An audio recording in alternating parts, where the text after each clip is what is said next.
Hi, everyone. This is Bill Ritter, and you're watching live coverage from ABC7 New York. We invite you to check in throughout the day on our website, streaming app, and social platforms for breaking news, up-to-the-minute headlines, and AccuWeather. And remember, you can always find us on Channel 7, your home for Eyewitness News.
I'll wait for you guys.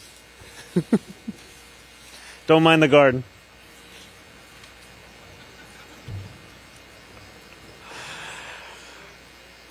Good afternoon, everyone. Today, Rama and I feel lucky to participate in a ritual that so many New Yorkers have experienced at various meaningful moments in their lives, beginning a new chapter by moving to a different part of the city that we call home. We are so grateful to all of those who have already welcomed us to the Upper East Side, and I'm delighted to be back in the borough where I grew up, within walking distance of many of the museums that I went to as a teenager in this city. Most of all, however, we are humbled to be the latest tenants of the People's House, Gracie Mansion. This is a remarkable home with a remarkable history of belonging to the people of this incredible city. Gracie has lived many lives. This property has hosted ice cream and concession stands, public restrooms for visitors to the East River Park, a museum for the public run by the Parks Department, English language classes for immigrants, community sewing and carpentry workshops, and storage for the Parks Department. And that legacy is not one that should be relegated to the past. I want Gracie to continue to belong to the people, to be accessible to the people, and to be shaped by the people. And while there is no security deposit being put down today, Rama and I intend to strive each day to be the best possible custodians of this beautiful home, because we know that we are only its temporary occupants. That doesn't just mean a new coat of paint. It also means being intentional about how this historic property represents the civic fabric of this city, being thoughtful about how we steward this space and opening it up to New Yorkers who are not often the ones who get to visit such a place as this.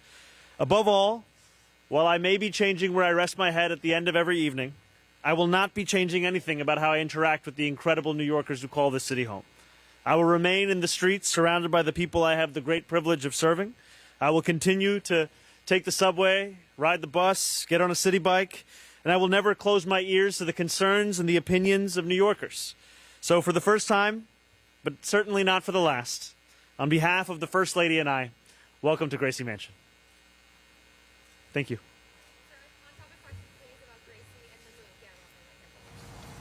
Hello, Mr. Mayor. Hello. I'm Monica. I'm representing Round Radio, Polish American. Yes, it's good to see you. You're at the McGinnis Boulevard redesign. Yes. Thank you so much. Very welcome. Mr. Mayor, Mayor Adams hosted Polish Heritage Night here.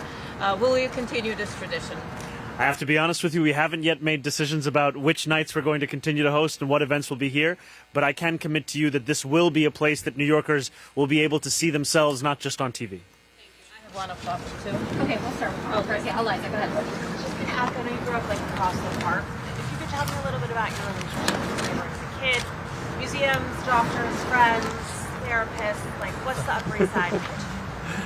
The Upper East Side, to me, a lot of museum visits, many a time. It's also been where a number of my friends, especially actually after I graduated college, there were a number of friends who lived on the Upper East Side, not too far from here. And also when I trained very slowly for the marathon, I would also run or jog around the Upper East Side.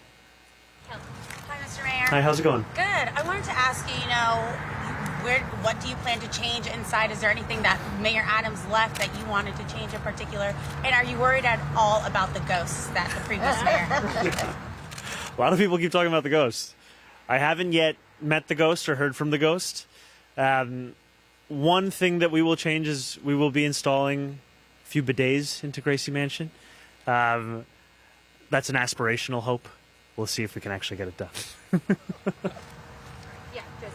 Hi, Mayor Adams said earlier today he left you a note. Have you found it yet? No. Did he say where he left it? No, I wish guess- I could tell you. I'll go looking for it. I haven't seen the note. In Gracie Mansion? He said inside, yes. Cool. And then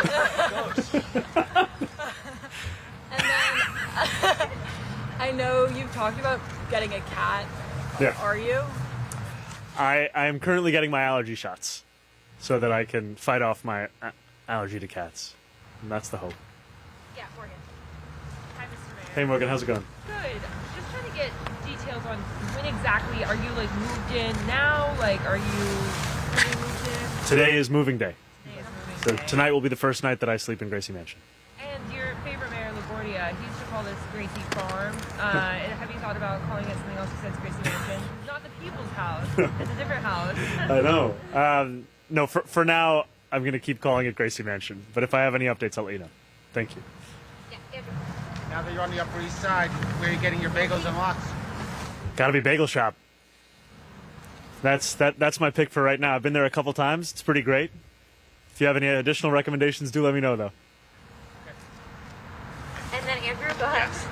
I'm just wondering, when you refer to this as the people's house, how do you anticipate Gracie Mansion being available to the public? For example, Mayor Bloomberg didn't live here, would occasionally host functions here, but it's still not something that's particularly accessible or available to people in New York City. So have you thought about that at all in terms of how people can access this? That's going to be one of the focuses as we move into this home, is how to make it more than a place that you can only visit on a particular event of one kind or the other. And I say that as a New Yorker who had been here for one such event, not too many years ago, and also as a legislator who came here for meetings. But I think it's, as you say, it's important that New Yorkers understand this is a place that they can also come to. So that'll be something that we'll be thinking about. Hi, Mayor Mamdani. How's it going, Dave? I know that there's a staff that works at Gracie Mansion. Do you intend to keep the same staff, whether it's the chefs or the other people that work inside Gracie Mansion, I guess, for you and your wife? Well, I can tell you that over these past 12 days, the incredible staff, especially of the Parks Department, have been hard at work in getting this home ready, and I have nothing but respect and admiration for them and the work that they've done. Are you going to keep the same chef? Because I know Mayor Adams has had, obviously, claimed to eat a vegan diet. Will you have a particular dietary preferences, or will you keep the same chef? No pork. It's the same as Mayor Adams. but actually, yeah. I assume you're not holding on to your Astoria one-bedroom. Can you talk a little about you break the lease, you got your security deposit? So can you? I can't quite hear you. Break the lease on the Astoria one-bedroom? What's the status of that apartment? My lease ends at the end of this month. Any discussions of security deposit? I'm sorry? Any discussions of a security deposit? The security deposit is being put towards the final month. We'll have a few minutes for off-topic questions as well. Yeah, Nick, go ahead. How's it going? Congrats on the move. Who are you here with today? Okay. Someone else next week. With the state of the state tomorrow Yes. and the governor's budget next week, can you give any insight into what your insight is right now on taxation? I know the child care announcement, the governor said it will be for existing revenues, but do you have any sense of her openness on corporate taxes, for example?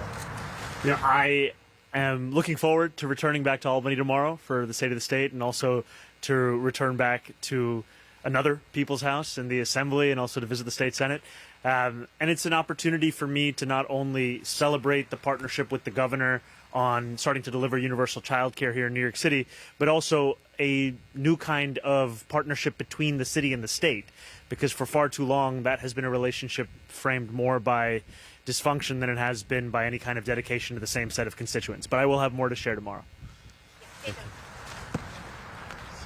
Since you won't be serving pork, it will be my honor to be hosted in your kitchen. A two-part question. Please. do you think that it's fair to criticize the timing of your Friday statement on that protest? Many had condemned it in the morning. It took a little while for you. And second, the Office to Combat Anti-Semitism, the current employee will probably leave at the end of the week. Do you plan to announce somebody who will replace him, or his office will be vacated for the time being? That's one of the positions that we are looking to fill within our city government. And I think the most important thing for New Yorkers is to know that they have a mayor who is firmly committed in rooting out the scourge of anti-Semitism across the city. And that is a commitment that I've made and one that I intend to fulfill and showcase not only through my words, but also through my actions. But just the criticism of the timing of your statement, do you feel that it took you a while, or that's the standard that you feel was your initial response? You know, I was asked a question earlier that afternoon, to which I said much of what I have said since, which is that that language is wrong and it has no place here in our city. And there is no place for the support for a terrorist organization. And that is something that I will always share with New Yorkers. It is a part of my principles of politics, which is to actually stand up for the humanity of all people. Annie. Thank you. Hi, Mayor. Hi, Annie. What do you plan to take with you to Albany tomorrow to help to push that agenda Save the State Day? And secondly, do you intend to speak with the governor or other lawmakers about free buses as part of that agenda? You guys got the childcare announcement last week. What about part two? I'm going to be speaking with legislative leaders and legislators, as well as the governor, about the entirety of our affordability agenda and the fiscal health of the city. And I'll be going up with a few members of my team. We're finalizing the exact specifics of who it will be, but we will, at the very latest, you'll see them tomorrow, but we may tell you in advance. Yeah, go ahead. Hey, good afternoon, Mr. Mayor. How's it going, sir? Good, thank you. A pair of Staten Island churches saw acts of vandalism in recent weeks. Early reporting have indicated the individuals who committed those acts had some mental health issues. I just wanted to see if you would like to comment specifically on those acts of vandalism, if you've seen them, and if you could give us an update on what's going on with the Department of Community Safety. I haven't seen them as yet, so I'll give you a comment once I have, but thank you for flagging that for me. That's something that my team and I will follow up on.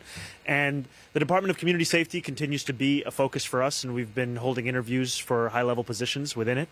And it is all a reflection of the fact that we need to create a means by which police officers can focus on policing, and that we can actually address the now more than 200,000 calls they receive on an annual basis tied to the mental health crisis.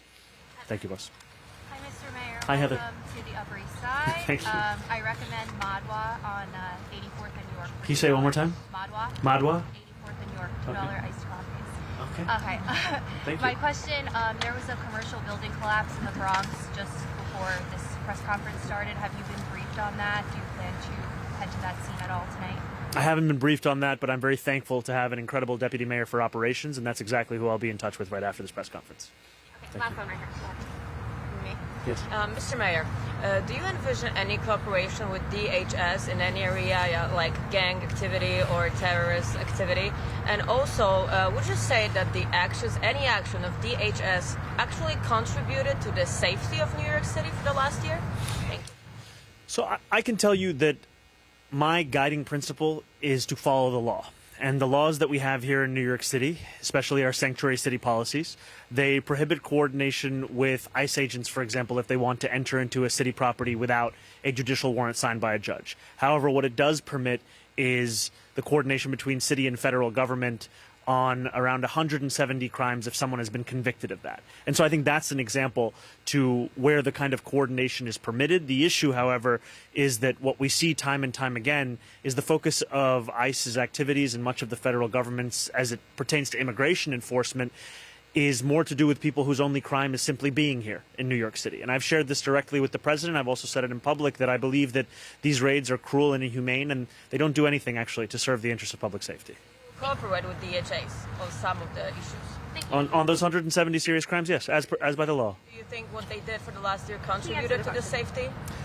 Look, I can tell you that as the mayor right now, so often the language of safety is used to justify the actions of immigration enforcement, and I haven't seen much of those actions creating that safety. What I've seen instead is a deep sense of anxiety for many New Yorkers as to whether they will be subject to some of the kinds of actions we've seen both here in this city and across the country.